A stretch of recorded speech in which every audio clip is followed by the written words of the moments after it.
people know me for my like hook champions and mages, which I hope come back to being meta because they're way more fun to play than like Braum, Kench, and stuff like that. Hey guys, Parks Owsley here with the Shotcaller, joined by Hakuho, the support for Clutch Gaming. Nice new jersey, I like it. You guys just got a win, you broke the streak. How are you doing? I mean, it's good that we got the win because we have to win most of our last few games if we want to go to playoffs, and everybody still wants to go to playoffs and have the chance at Worlds, so we're also trying really hard. Yeah, for sure. And it's been kind of a crazy weekend this weekend for sure. We're seeing, FlyQuest, who had been very dominant, they got 0-2. TSM, I think, went 0-2 again. It's been kind of nuts. Do you have any thoughts about the rest of the league? Especially, if you guys can start getting a couple more wins in, it's going to be really close at the end. Yeah, so I think the meta went back to more standard play, like tank spot lane, and then just like normal control mages. So I think a lot of the teams that were struggling are going to start rising up again, like TSM, us, and some of the other like older orgs that are like more used to the more standard style of play. Cool. Well, I will be watching out for that. I do have a question about that. And I'm curious if this was, I feel like you guys changed a little bit in the middle of the season as you started to do less well in your wins and get more losses than you were used to.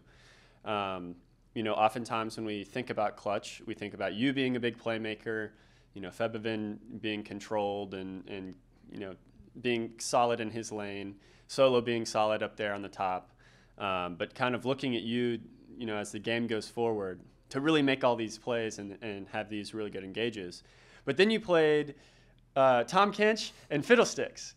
And, I was sitting there like, okay, this guy who's a hook god, who's really good at recon, and he has 0 skill shots for a full weekend. I mean, other than the tongue. So was that in response to you guys maybe not playing very well, like having bad scrims or something? And is that why you made the change, or were you just trying something new? What was going on with kind of that thought process? I think we were just forcing ourselves to play what was meta. So even though we weren't like very good at Heimer Fiddle, which we didn't even play because we didn't pick Heimerdinger, which was unfortunate, we were just like, we saw it was good, and in scrims it was really good for us. But on stage we tried something else, like just Fiddlesticks, and that didn't really work out because you kind of need Heimerdinger for that to work. And then Ken's just still like okay. It's just he's more of like a defensive champion and like reactive, whereas I'm more of a proactive player. Like I'd rather start the engage. Whereas Kench is like, if you're already winning, then you can force something with Kench. But if you're like behind, it's pretty hard to do anything. So I think we were just forcing ourselves into what was meta, even if we weren't very good at it. Okay. And then we started seeing teams pressure you guys in the bot lane pretty hard. I think 2 or 3 games in a row, they were just constantly diving you guys. Yeah. Was that maybe in response to, or was that like, well done for them to just say, Hakuho is this guy who's really kind of controlling these mid-game fights. Let's make sure that he can't even get there. Or was it you guys just not playing as well because maybe it's new picks, and they just said, well, we'll take advantage of that. What do you think kind of gave them that ability to keep pressuring you guys? There was like the 1 week where we were just getting chain dove, which I think was mostly like communication issues, whereas like we knew it was coming, like bot lane, but we didn't really know how to call people to help us. So I think they just abused the fact that if their jungler started topside and we leashed bottom, they would pretty much always like level 3 dive us, and we weren't very good at defending that. But I think we learned more in scrims following that week, so it's not an issue anymore. Okay. And we actually saw you guys, Lyra specifically, did the exact opposite, and he did a dive top. Before they even reached level 2, they were already got that kill. Were you nervous then? Because then we did see them come bot. Like, what were your thought processes there? Because you basically just said, we're open because our guys are the way on the top side. I mean, we had Lucian Braum, so like even if they try and dive us, we can probably trade kills. So if it's like tank versus tank bottom, then it's pretty safe because it's pretty hard for dive. Like even if they dive, it would probably be 2 for 1 if anything. And we should get more top side than we lose bottom. And as long as we just play safe for like a wave or two when we do the top dive. There's nothing they can do. Awesome, thank you.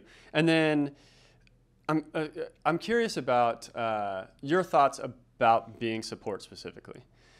We've seen it a couple times this season for sure, and before as well. But the support player oftentimes is kind of, forced into different roles depending on what the AD carry is doing or maybe what jungle is doing. They get a lot of the blame. They have to take deaths for their teammates and stuff.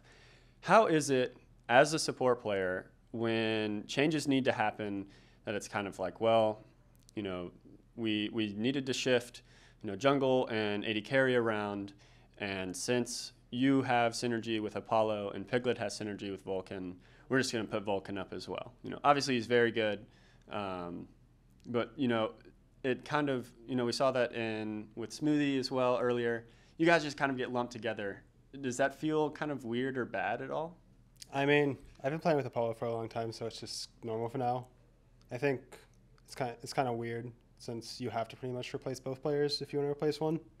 So it might feel bad, but that's just what happens with duo lanes if you've been playing for a while.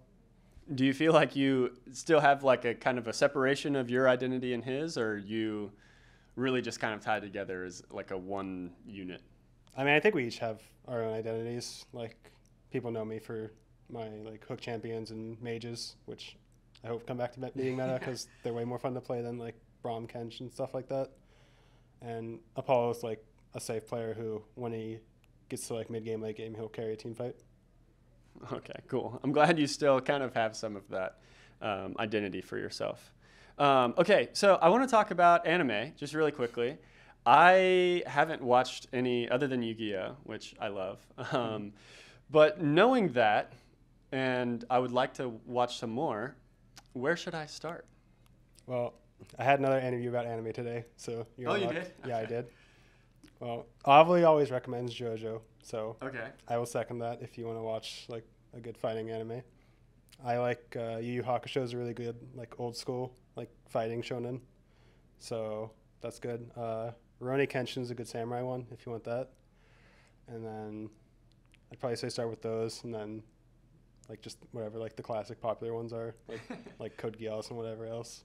Alrighty, thank you. I will go give some of them a try, see which ones I like.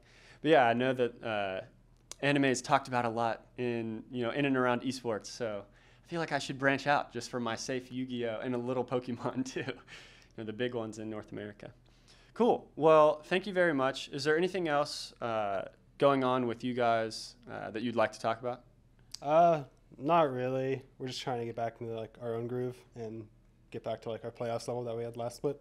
So hopefully we can keep improving. Best of luck with that. Before we go, I will challenge you to another best of one, rock, paper, scissors. All right. You beat me last time, but I'm coming back. At this point. I'm coming back for you. All right. Wait, do you go on scissors or shoot? I go on shoot. On shoot, okay. Rock, paper, scissors, shoot. Ha-ha! I got it. Okay, we're tied now.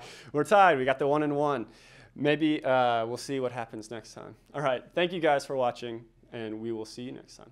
See you guys. Hey guys, thank you so much for watching that video. To check out some slightly less bearded content, check out what Darius is doing. We've got some videos off to the side of the European LCS. Please like and subscribe and comment below. Let us know how we are doing and what you like and what you dislike. We really appreciate that. And we appreciate your views. And thank you so much for watching. We will catch you next time.